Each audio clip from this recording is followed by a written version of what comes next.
So once again, thanks for having this interview with us. For our Spotlight listeners, we've got Missy Suicide, the founder of Suicide Girls, and you guys have been going on, I believe, 17 years strong was the last figure I saw. Yeah, it was 17 years in September. Now, I'm sure you've told the story about a million times how you got Suicide Girls founded, and since we're really on about Blackheart Burlesque, you want to just give me like kind of like the short summary on how you got Suicide Girls formed? Oh man, okay. I can see if I can I'll see how I can condense it the best way possible. Yeah, 17 years is a good chunk of time to try and narrow down into a couple minutes, but Yeah, Suicide Girls, it was founded on the idea that everybody is beautiful and that we shouldn't be embarrassed or ashamed of our bodies. That I mean, there's so much more to it, but it's a community of people that appreciate girls that aren't the cookie cutter model of perfection. as you say, the thing that stands out the most is that they're not what I guess the mainstream would call a traditional photographic model.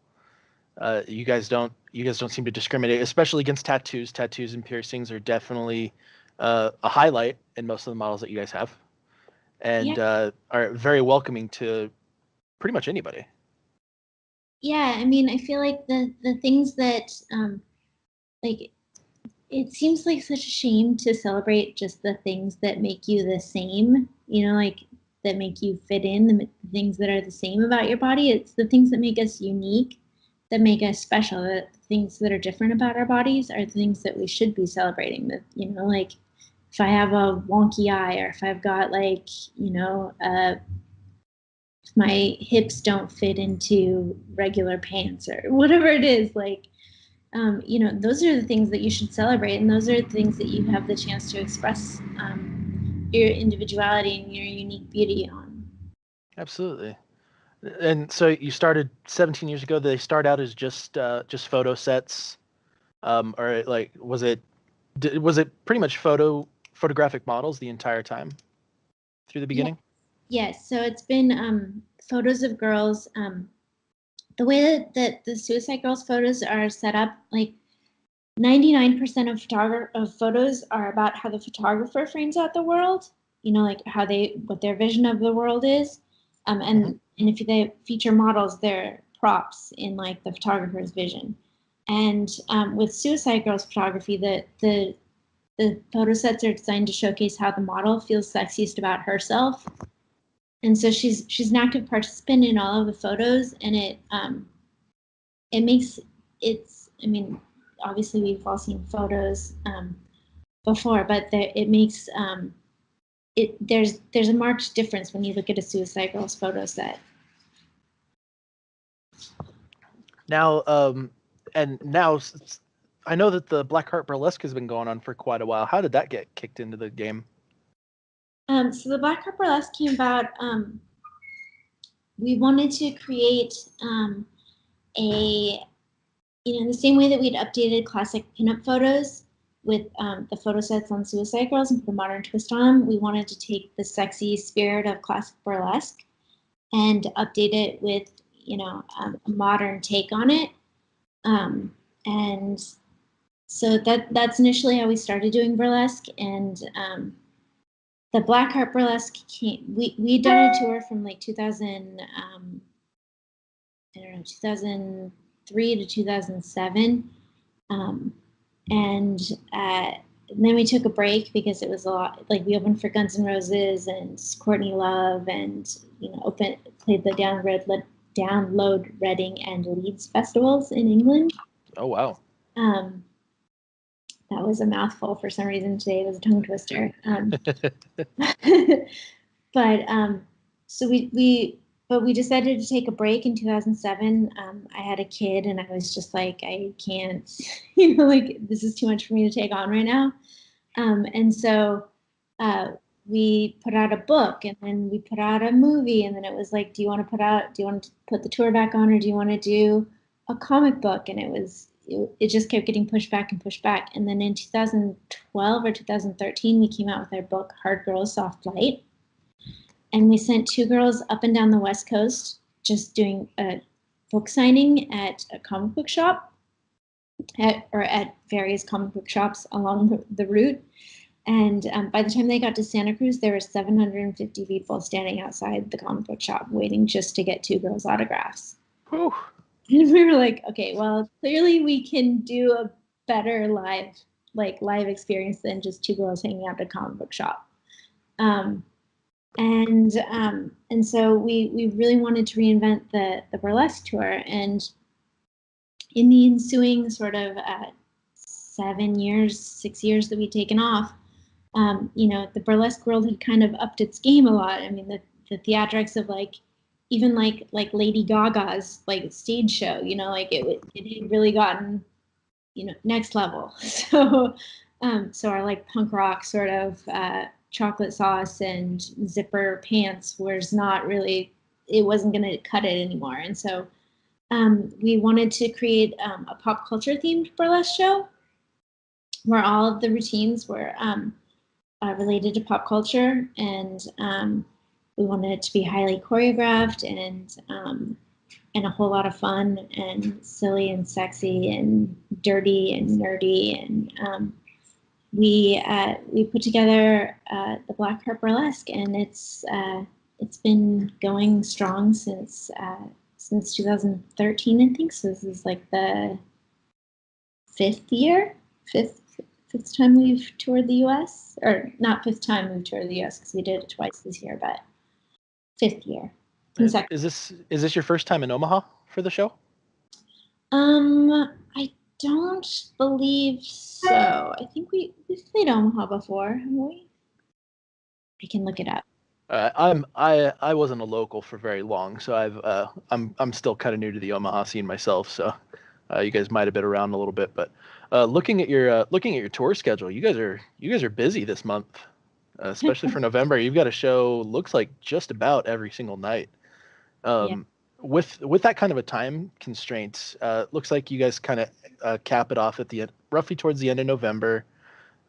Obviously, for the holiday season, things would probably slow down, and then kicking things back off in the summer. I imagine that the show stays the same that the show changes each year, or do you guys kind of shuffle in new routines throughout the tour? Each tour is the show stays pretty much, well, it's different because each girl who comes on tour has her own different solos, and they have their own unique spin on the characters. So it definitely it evolves throughout the tour, but it's primarily the same sort of setup. Now, I also see here, I actually love this quote that I believe it's Vice that described it as Comic-Con meets burlesque nerd orgy, which is a magical sentence, actually. Think about how fun that had to have been to write. Oh, absolutely. Now, I see, I had, through the research, it was mostly watching the YouTube videos and kind of reading up on some of the articles that were coming through. I see the big emphasis on what you mentioned earlier is the pop culture portion of the show. It looks like your heavy hitters are definitely like Star Wars. I saw another video; it was definitely very Rick and Morty heavy. Did you have? Were those kind of formed by the girls that are in it, or how involved are you with setting up the routines? So before every tour, Lyric, who's the choreographer and lead dancer, and I get together and we go over this list that everybody can contribute to, that has all of the potential themes. Like somebody's like, oh, I want to do I think Rick and Morty would be great, or Westworld, or Ghostbusters, or whatever it is. And we sit down and we try to match up songs with the themes and see if we can conceive of numbers. And then she goes and she tries to choreograph them. And some of them she's like, nope, not working, not gonna do it. And then most of them, she's like, okay, this works. I think this works. And then we'll try it with the full troupe when they come in for rehearsals. And most of the time, well, if those numbers work, then we tend to workshop them, where we'll have like a performance in LA or in San Diego for Comic-Con, where we'll just run all of the new numbers and see what sticks and what the audience is like, what are you doing? And we'll scrap those numbers. But yeah, so that's kind of the process. And then if a girl has a special skill, like she's a singer or a contortionist, or she does point ballet, or she raps or whatnot, then we can incorporate that into the different routines as well, and their solos and stuff. Now, are you traveling with the tour, or are you kind of at a headquarters and managing everything at this point? I'm at headquarters. I've gone out to a bunch of the dates: Austin, New York, Chicago. I'm going to Seattle. I imagine trying to keep up with that gets pretty hectic after a while, Yeah. if not right away. Yeah, it is pretty hectic. The very first tour that we did back in like 2003, the first book that we ever put out came out at the same time, and I was doing a book signing tour at the same that would follow the girls throughout. Oh man. They would go to. So I would fly in on like the Thursday and stay through Sunday, and then fly back out and do work, and then fly back. It was a chaotic time, to say the least. Well, I don't want to take up too much more of your time. We also want to be able to get this out quick. Do you guys have just a couple wrap up questions? Do you have like a favorite? Does the tour have a favorite city to play in? Like, are there any venues or towns that are just absolute blowouts? Or